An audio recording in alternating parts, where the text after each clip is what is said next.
రాజ్ తరుణ్ లావణ్యల గురించి పెద్దగా చర్చించుకోవాల్సిన అవసరం లేదు. ఎందుకంటే ఇద్దరు సమాజానికి సంబంధించినటువంటి పెద్ద ఇష్యూ కాదు. కానీ మన నిజ జీవితంలో మనకు ఒక సమస్య ఏమైపోయిందంటే లవ్వు, సెక్సు, క్రైము ఇట్లాంటివన్నీ ప్రజల అటెన్షన్ డైవర్ట్ చేసేటప్పటికీ వీళ్ళ జీవితం గురించి కూడా ఇప్పుడు చర్చ. బట్ ఇక్కడ పెళ్ళికి సహజీవనానికి ఉన్న తేడా ఇప్పుడు సమాజం గుర్తించాల్సిన అంశం.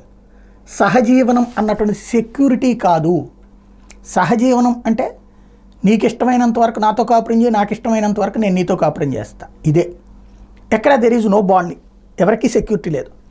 వాళ్ళకి బిడ్డలు పుడితే అప్పుడు ఆ బిడ్డలకి భద్రత కల్పించింది చట్టం, కానీ సహజీవనాన్ని క్రైమ్ కిందకి పరిగణించాల, అదే సందర్భంలో హక్కు కిందకి పరిగణించాల.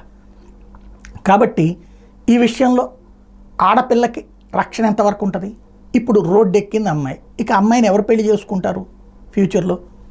అలా అని రాజ్ తరుణ్ ఇంత గొడవ అయ్యాక ఇక కాపురం చేయగలుగుతాడా? ఇంకేం కావాలి? ఆస్తి ఏదన్నా, లేదంటే నెలకి అమ్మాయి చెప్తున్న ప్రకారం మాన్వీకి 5 లక్షల రూపాయలు నెలకు ఖర్చులకి ఇస్తున్నాడంటే ఈ అమ్మాయి కూడా నెలకి ఖర్చుల కోసం ప్రయత్నిస్తున్నట్టు. అంటే అదే జరిగితే ప్రేమిస్తున్నట్ట, నిజమైనటువంటి జీవితం కోరుకున్నట్ట కాదు కదా. ఇది నెంబర్ 1 ఆస్పెక్ట్. అంటే ఇక్కడ స్వార్థపరమైనటువంటి సంబంధంలో కూడా హక్కు కోరుకుంటున్నటువంటి ఇష్యూ. ఇందులో ఇద్దరిది తప్పు ఉంది.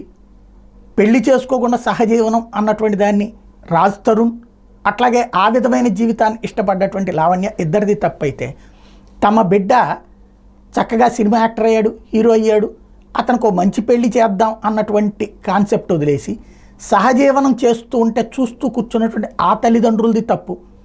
అదే సందర్భంలో నాకు ఆ అమ్మాయి తీవ్రంగా హింసించిందని చెప్తుంటే సినిమాల్లో హీరోలాగా అన్ని సమస్యలను పరిష్కరించుకునే రాజ్ తరుణ్ అందులో కథా రచయిత చెప్పాడు, డైరెక్టర్ చెప్పాడు కాబట్టి పరిష్కరించేసుకుంటాడు. నిజ జీవితంలో పరిష్కరించుకోవడం చేత కావట్లేదు అనడానికి సాక్ష్యం ఇప్పుడు తను అనుసరిస్తున్నటువంటిది, తనని నమ్మి తీసినటువంటి సినిమాలు తీసిన వాళ్ళ జీవితాలతో చెలగాటమాడుతున్నది.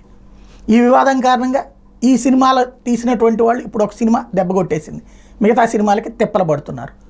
ఓవరాల్గా హీరోలు, హీరోయిన్ల వ్యక్తిగత జీవితాలు మనకేంట్లే అనుకుంటే అవి తమ మీద ప్రభావం చూపెడతాయని ఇప్పుడు సినిమా రంగం కూడా ఆలోచించుకోవాల్సినటువంటిది.